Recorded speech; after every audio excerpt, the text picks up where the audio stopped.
সকাল সকাল ভাবছো কোথায় যাচ্ছি? আমি, দেবু আর অমিতাভ তিনজন মিলে হঠাৎই প্ল্যান করেছিলাম রবিবার দেখে যে আমরা সবাই মিলে যাব কুমারটুলি।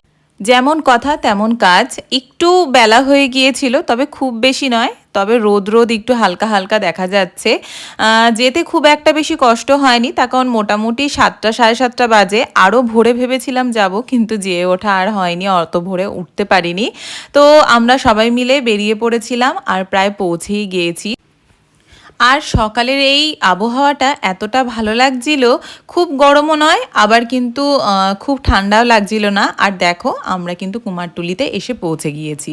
আমি এই প্রথমবার কুমারটুলিতে আসলাম, আগে কখনো আমার আসা হয়নি। হ্যাঁ, আসা হতো যখন দুর্গাপুজোতে ঠাকুর দেখতে আসতাম, ঠাকুর দেখা সূত্রে আসা হতো, কিন্তু এরকম ঠাকুর তৈরি যেখানে হয় সেইখানে কখনোই যাওয়া হয়নি। তাই দেবু আর আমি দুজনেই প্ল্যান করেছিলাম যে একবার যাব।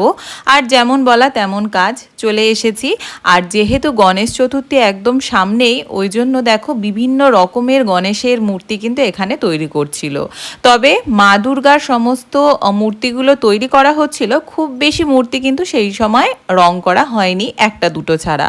তারপর ওখান থেকে আমরা একটু চা টা খেয়ে চলে এসেছিলাম বাগবাজার ঘাট। ওখানটা দেখো বেশ ঠান্ডা ঠান্ডা লাগছিল হাওয়াটা, আর ওখানে এত সুন্দর একটা মনোরম পরিবেশ। ওখানে দাঁড়িয়ে আমরা বেশ কিছু ফটোশ্যুটও করেছি, আর আমি খানিকটা দেবু অমিতাভ ওদের ভিডিও করছিলাম।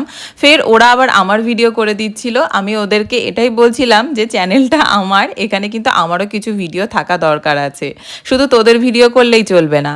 তো এইভাবেই আনন্দ করে ওখানে বেশ খানিকটা সময় কাটিয়ে তারপর ফেরার পথে কচুরি, মিষ্টি, জিলিপি এগুলো খেয়েছিলাম। আর এই দোকানের মিষ্টিটা আর জিলিপিটা আমার আর অমিতাভর তো খুবই ভালো লেগেছে, আর কচুরিটাও খুব ভালো ছিল।